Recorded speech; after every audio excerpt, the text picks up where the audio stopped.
Donald Trump shocks the world by criticizing news coverage that doesn't favor him. This is just another day. If Donald Trump has taught us anything these last 10 months, it's that jumbo jets are perfectly normal gifts from foreign nations, ankles are totally supposed to look that way, and most of all, when it comes to the news, haters gonna hate. Mr. President, you said you would have no problem with releasing the full video of that strike on September 2nd off the coast of Venezuela. Secretary Hegseth now says... You said that. I didn't say that. This is ABC fake news. I love that Donald Trump treats the press as characters in a movie only he can follow. You see that one? That's Lion Brian, who's in love with Crazy Megan, but so is Slopadopoulos. So the president is ever so politely disputing the fact that he ever said he'd have no problem releasing the full video of that strike on September 2nd. And the unfortunate part is there's no way to actually know the truth, because ever since Donald Trump began his second term in office, newsrooms around the world have decided to no longer save their footage. You see, when an event happens live, it's transmitted through a series of satellites to viewers, but then immediately afterwards, any footage containing any part of that event is burned, then placed inside a biohazard safe container, only to be taken into the woods by an unpaid intern and instantly peed on. Oh wait, I'm wrong? Oh, here it is. Mr. President, you released video of that first boat strike on September 2nd, but not the second video. Will you release video of that strike so that the American people can see for themselves what happened? I don't know what they have, but whatever they have, we'd certainly release. No problem. What a surprise. At this point, reporters should just walk around with TVs on their heads playing the sound bites that Donald Trump claims don't exist. But regardless of who definitely said what when, the president responded to whether or not he'll release the full video with the standard gracious rapport. Are you committed to releasing the full video?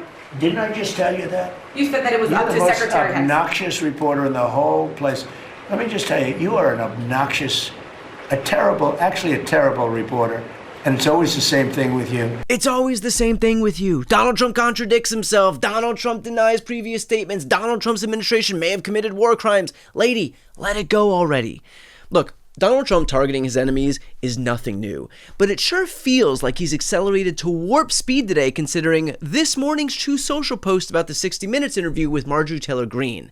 In it, he wrote, washed up Trump-hating 60 Minutes correspondent Leslie Stahl, who still owes me an apology from when she attacked me on the show with serious conviction, that Hunter Biden's laptop from hell was produced by Russia, not Hunter himself, totally proven wrong, interviewed a very poorly prepared traitor who in her confusion made many really stupid statements. My real problem with the show, however, wasn't the low IQ traitor, it was that the new ownership of 60 Minutes, Paramount, would allow a show like this to air. They are no better than the old ownership who just paid me millions of dollars for fake reporting about your favorite president, me.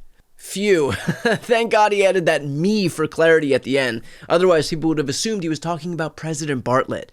And Trump's ire wasn't merely focused on the media. He also saved a little hate for his former ride or die, who's now achieved rotten die status. So the president responded to Greene's interview with 60 Minutes in a lengthy Truth Social post this morning, saying in part, quote, "She sort of reminds me of a rotten apple. Marjorie is not America First or MAGA because nobody could have changed her views so fast, and her new views are those of a very dumb person." A very dumb person, a sentiment that Leslie Stahl seemed to agree with in her Greene intro. She became famous, some would say infamous, with her incendiary insults and belief in conspiracy theories, such as 9/11 was an inside job, and that the shooting at the Parkland School in Florida was staged. Some people take issue with her belief that the earth is flat and Bill Gates has microchipped the globe. Call her what she is, a batshit conspiracy theorist who achieved the House seat by riding the coattails of our nation's top batshit conspiracy theorist. And her only redeeming quality, apparently, is that she has a soft spot for rape victims.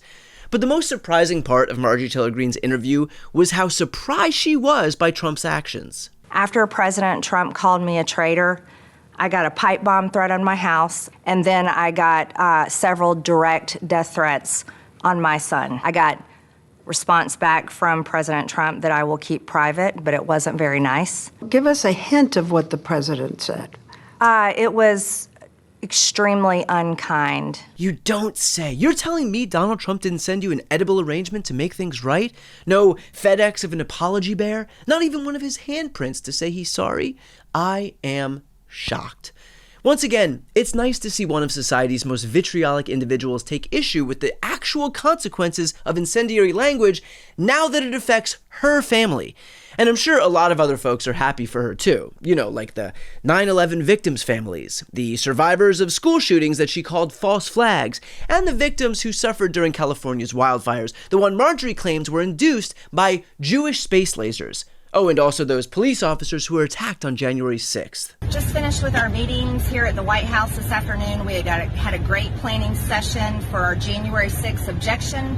We aren't going to let this election be stolen by Joe Biden and the Democrats. President Trump won by a landslide. Gee, if only some of those people protecting the U.S. Capitol had been related to Marjorie Taylor Greene, perhaps we might have been able to avoid the whole insurrection. The reality is, no amount of money, deference, or loyalty will ever be enough for Donald Trump. And Marjorie Taylor Greene has somehow just discovered that. She thought parroting Trump's lies, lambasting his rivals, and even letting him get to first base was enough to stay in his good graces when she committed that horrible sin of siding with rape victims. But as she somehow is just learning, nothing will ever be enough for this man. CBS News thought they could get Trump off their back with settling with him to the tune of $16 million. ABC tried to do the same for $15 million. Law firms, universities, tech companies, CEOs all paid what they believed would be a big enough fee to be left alone, but it will never happen. Because for that to be accomplished, you must pledge loyalty to dear leader, and you have to pledge it forever. You think conservative media outlets are safe? Who are you with? Wall Street Journal. That's right. Well, you people treat us so badly. Wall Street Journal has truly gone to hell. Go ahead. It's a rotten newspaper. You hear what I said? It's a rotten newspaper. By the way, insults are the only occasion in which Trump demands he be quoted correctly. Did you hear what I said? I think you're an ASSWIPE. Or how about the granddaddy of them all, Fox News? He wrote on Truth Social, why is Fox News and Peter Doocy putting on Democrat Senator Mark Kelly to talk about totally unabated or unchallenged health care? The fake spin is so bad for Republicans that it is hard to believe that we win. Fox should either get on board or get off board now. But at this point, it just doesn't make any difference to me. Yeah, it doesn't make an ounce of difference to the guy who spends every waking moment of his presidency monitoring how he's portrayed in the media. He's just chill like that, laid back vibes. In fact, MAGA actually stands for mellow and grooving along. Fox News, the friendliest network a president could ever ask for, is still not enough for Trump. Honestly, Fox could air a primetime special where they literally just blow him for an hour, and afterwards he'd post, "Horrible Fox News, spent too much time on the shaft, forgot all about the balls." Donald Trump's desire for complete fealty, total servitude, has been on full display since the moment he ran for office, and every politician who backed him knew exactly the type of person they were supporting. So my apologies to Marjorie Taylor Greene for my complete lack of sympathy here. You are not a victim. You are not some innocent bystander on the receiving end of Trump's wrath. You are a toxic purveyor of misinformation and hate that has poisoned our culture. Or to put that in simpler terms, you are Extremely unkind. Exactly. Before you go, if you enjoyed this content and you want to see more and support independent media, please subscribe to this channel. The subscribe button will be right here on the screen. But second, the reality is that we are now in a political environment where this administration can lean on any of the social media platforms to suppress certain voices if they don't like critical coverage. That means my longevity here is in the hands of a few tech billionaires who are already making it clear that they are willing to cater to this administration. To that end, signing up for my newsletter is a way for me to reach you directly if that ever becomes necessary. I'll put the link right here on the screen as well, so please sign up. It's free, but there's also an option to do a paid subscription if you'd like to support me and my team.